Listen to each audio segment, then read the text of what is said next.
It was Feb 13, 2023, just a random Monday evening in the busy streets of Nairobi. It was around 5:13 p.m.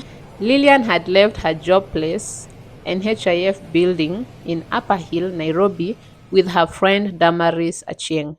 They were walking along Kaunda Street near Optica looking for a matatu so that they can go back home. Suddenly, Lilian felt a sharp pain in her chest. She gasped. She complained of chest pain, and suddenly she fell on the pavement.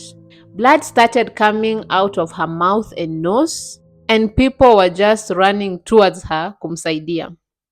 No loud bang was heard, no visible shooter was seen, just everyone rushing to try and help her. Now, who was Lilian? Lilian was a 46-year-old woman. She was a dedicated junior relationship officer at the National Hospital Insurance Fund, mostly known as NHIF, in Upper Hill. She had worked nearly 15 years, and her colleagues remembered her as someone reliable and someone non-nonsense in the operating department. She was a wife to Paul and had two sons, Michael and Andrew.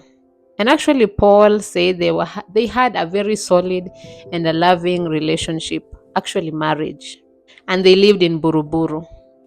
Paul insists that Lilian had no secrets and she was not scared of her life. Like she was just living normal, like nothing scary, nothing. An ambulance came fast, actually, and she was rushed to Nairobi Hospital, but sadly, it was already too late and she had already passed away. The next day, Valentine's Day actually, Chief Government Pathologist Dr. Johnson Odwor did an autopsy on Lilian. And that's when the truth came out and people were so shocked. Lilian had been hit by a single 9mm bullet. Now, this was so shocking. The bullet had entered her left collarbone. Collarbone ni bone inakwaga hapa juu, and it entered into her left lung. And actually, it got stuck in her left lung, and that is what caused her to start bleeding internally and not have an external exaggerating bleeding, like outward hungefikiria ameshutiwa. She was only bleeding through her nose and mouth, and that was because she was bleeding internally. And we all know that internal bleeding inakuwaga even more dangerous than external. So when she fell on the ground, people just thought that maybe amesuffer cardiac arrest, maybe amepata a stroke, maybe amepata heart attack, because hakuna msee angefikiria alishutiwa. Like how? According to how the angle of the wound was, it seems mwenye alimshoot was somewhere above her because it had an angle of elevation, like someone had shot her from above, and it's like alikuwa amempima poa na hakuna mtu alisikia a bullet, like hakuna mtu alisikia gunshot. No one had a gunshot. Investigators speculated that the shooter may have suppressed the firearm ndio isitoe like a loud bang, and he was kinda distance, alikuwa mbali kidogo from where Lilian was, and so hiyo sauti ikablend with the noise of Nairobi CBD. The police quickly zeroed all high-raised buildings that ilikuwa hapo like karibu naye, especially the Hamilton House. And actually, they looked at the CCTV, and kuna CCTV ilionyesha exactly the time that Lilian fell on the ground. So that was the time that she was shot.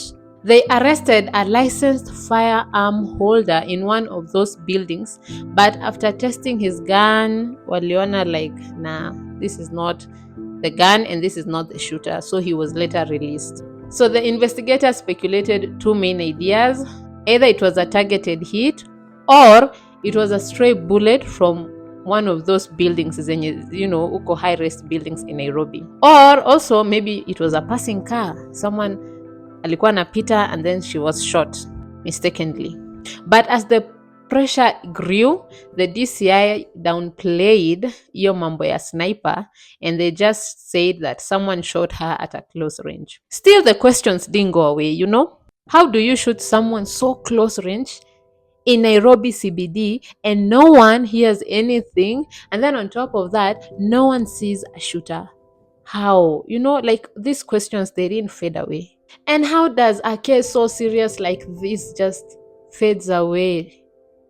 How? Like someone was shot in Nairobi CBD, like in town, and hiyo kesi tu, it just went like that, ilipotea tu hivo. And actually it's scary because daily people walk in Nairobi CBD, like people walk freely. Like, have you ever thought unaweza tembea tu hivi CBD and then someone shoots you? Like, that is so wild. Even me, as I was doing this case, I was like, is this true? Like, someone was shot down in CBD by a sniper?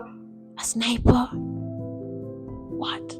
Well, to many Kenyans, her death symbolized what can happen to people who refuse to play by the system.